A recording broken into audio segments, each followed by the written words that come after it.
Okay, and we're back live again. So, all you really missed was I put the noodles in the noodle pot so they could start boiling. I finished putting the corn in, and the potatoes were starting to boil, so I turned them down just a little bit because we don't want them hard boiled. The onions. So, what I'm talking about when I say soft, like that's what they're just soft. They're not brown and burned up, but they're soft.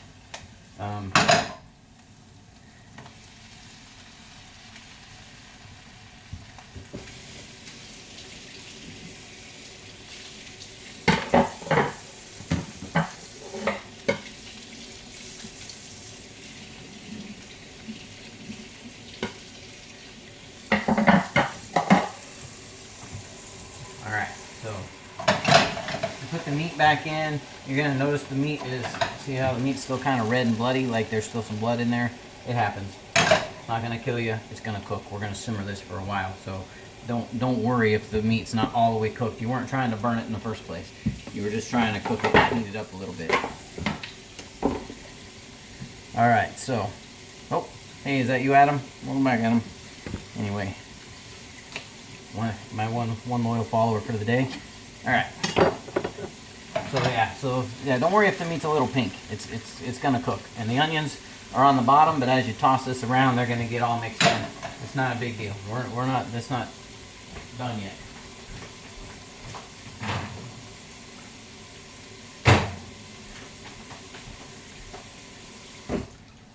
All right, so you remember the base that I told you to make and keep off to the side. You're gonna take your base. Usually I put it at whatever the beverage setting is, which is what you warm your coffee up on. Like I said, it's almost 2 cups. You want to stir it up though, just because you don't want big old giant chunks. And you can use bouillon cubes or squares. Like any squares? Yeah, I don't like squares, but the squares work just as good. So you're going to pour this in here.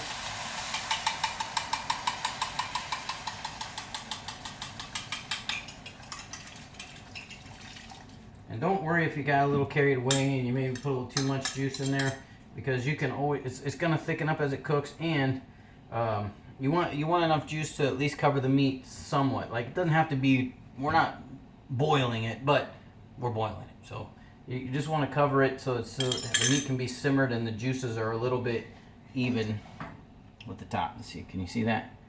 See how it's not, we're not like overfilling it with liquids.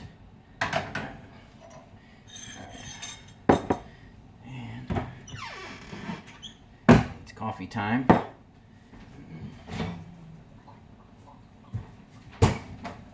we go. So while all that is cooking, oh, welcome back, whoever else is watching. Alright, so I'm making my coffee.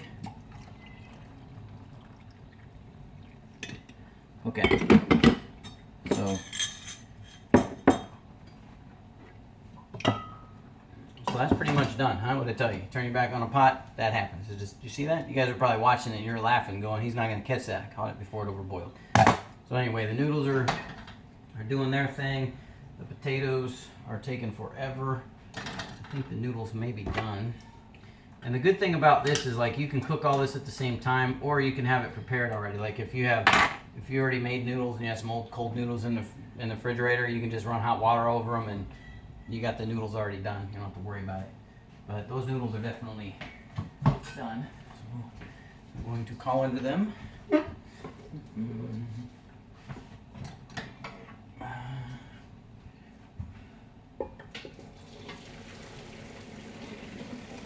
Alright.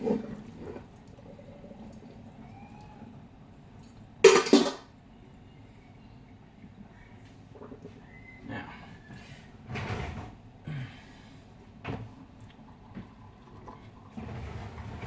good thing is now I have a big thing, a big burner open, because that little tiny burner just ain't cutting it. There's the potatoes back here. The potatoes are cooking pretty good anyway. They're almost boiled. But the corn, we need that corn to hit it hard. So the good thing is, like, the last guy that owned this house was a fireman, so he put this really big nice gas stove in with giant big burner things on it. and it's all gas. I prefer gas. Don't like to cook with electric. Electric is heinous and disgusting and screws up your food and is not not the ideal way to cook, in my opinion. But you know, everybody's got opinions. Let's check these noodles out.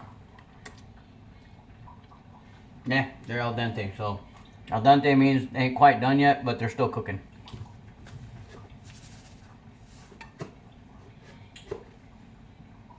So if you have blood pressure problems, you probably don't want me cooking for you, because I use a lot of salt and pepper and spicy stuff, and I don't want to see your hearts explode.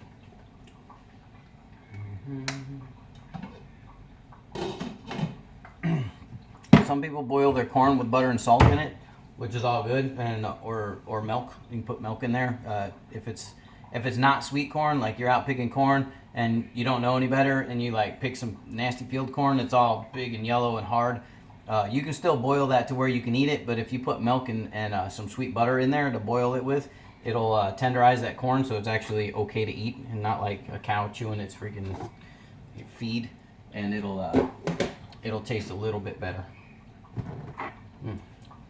Okay, move this stuff over here.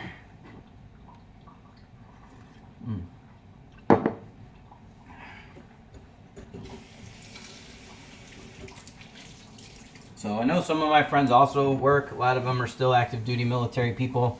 They come home, they just don't have time to cook. So like a lot of them say they go to the fast food because it's quick and easy, or depending on the area you're in, like you can get a lot of takeout and all that stuff. It's expensive. Like I used to be a financial planner, so like I can tell you, if you sit and you track where your dollars go, like just for 30 days, walk around, and every receipt you get, every time you use your debit card or you pay for something in cash, write it down, write on a piece of paper, keep it somewhere, keep a log. 30 days later, look at it, see how much money you actually spend that you didn't know you spent. I guarantee you probably eat out more than you think you do, and you freaking spend a lot of money on garbage that you don't need, that you probably didn't even realize you were spending your money on. Alright, so this bad boy is really simmering good now. Simmering good now.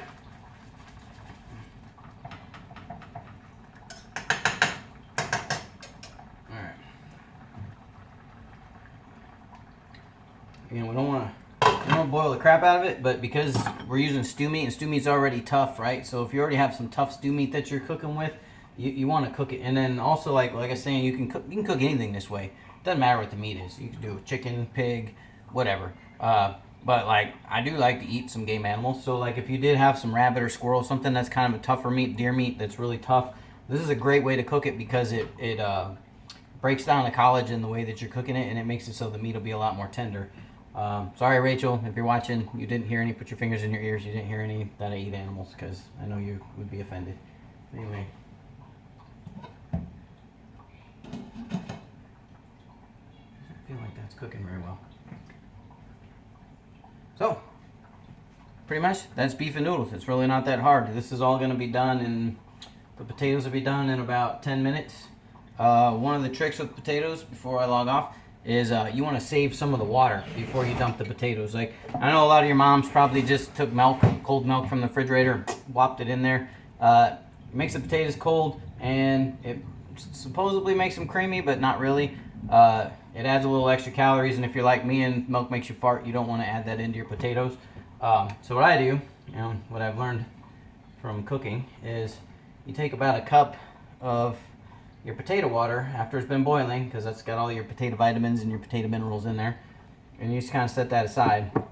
And then after you drain your potatoes out and you mush them all up, you add this in there, or you can use, some people use chicken stock too. Like if you like to have a little, like if you have really bland yucky potatoes, I try to buy really good flavorful potatoes. But if you buy the the big bag of crap potatoes at Walmart or whatever, they don't taste that good. You put a little chicken stock in there when you're whipping them up, and it tastes good. But a lot of times, if you just grab a cup of the boiling water out of there, let it sit for a little while on the counter, and that'll come out really good too. Let's check these taters and see if they're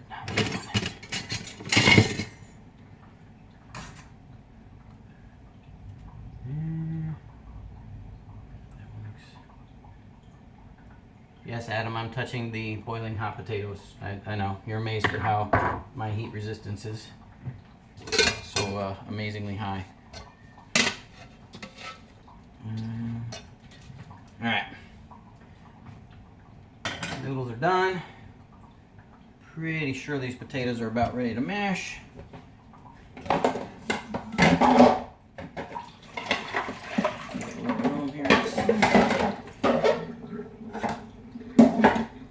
So normally I'd be washing the dishes as I go, but because people are actually watching this time, and I got like 2 or 3 of you on already, I'm not gonna like wash the dishes while I'm in the middle of doing something because it'll waste time and it makes a whole lot of noise. All right. And you don't even have to have mashed potatoes with this. Like it's saying, it's a very heavy starch meal. This is a very heavy meal. So it's not something that if you're just gonna go flop on the couch and sleep for a week afterwards, that you're gonna want to make this every day. It's kind of like it's a good way to have something quick and fast to eat after work. So I've been cooking this. It's just under 30 minutes so far. I think I started it at 6:05. So just under 30 minutes. The meat is probably tender enough right now. Not quite as tender as when Rachel buys this really good stuff in the can that she uses. The meat's already like in it, so you blop it in there, and the meat's already tender, so you don't have to boil the crap out of it. But you know, I didn't have that, and I'm cheap, and I don't like to pay for stuff. So, all right. So let's do these taters. Boiling hot pan.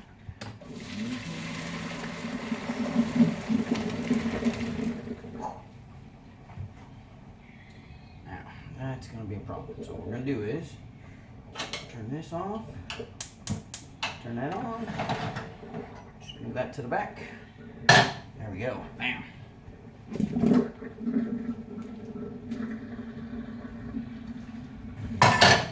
these mashed taters right there.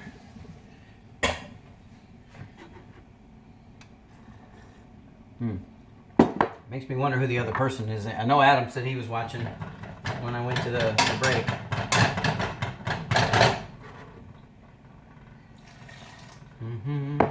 There's that hot potato water going in there.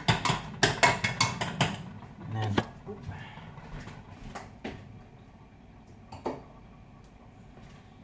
about 2 tablespoons of butter, more or less. You know, depends on your taste. Like I said, I only made enough. There's only 3 potatoes. It's enough for 2 people, so you know you don't really need that much in there. And then if you're doing it back in the hot pan, it gets hot. Oh, power might be going out because of the storm. Yep. That sucks. So if I lose you, that's what happened. The power went out. It's flickering. The lights are going on and off right now. I would like to get this on the table so I can finally show you guys what something looks like finished. But unfortunately, I don't think the power is going to cooperate with me, as the storm is really picking up out there.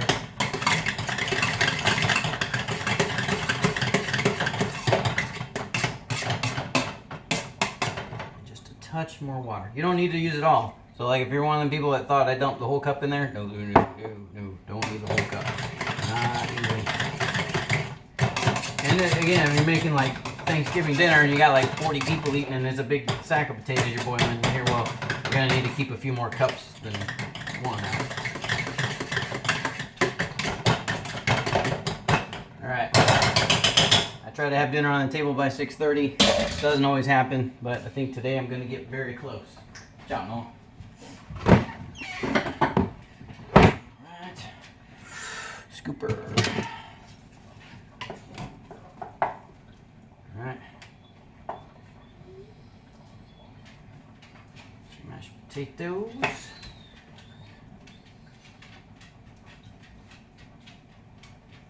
In the Midwest, you just mix it all together. So this is like the mashed potatoes and the noodles are together. The meat is simmering over here. It is most likely done. Let me get my scooper. Oh yeah, it's starting to stick. So that's just at the turning point where your roux is roux up, and you don't want to lose the gravy by burning it. Now, if you do burn it, it's not the end of the world.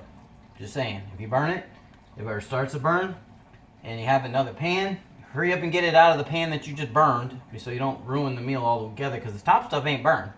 Put that in another pan and just continue on. Continue to march and have your husband, wife, significant other, whatever, freaking clean that pan out. Or they might make you do it because you burned it. But anyway, so see how the gravy's, it's not perfect gravy, but it's thick. It's thick enough. It's good enough. So you're going to take that, the onions, and minus your mushrooms. I already told you my reason for not using mushrooms. You're going to put that on the plate. Bam. Beef and noodles. Alright. Camille, it's time to eat.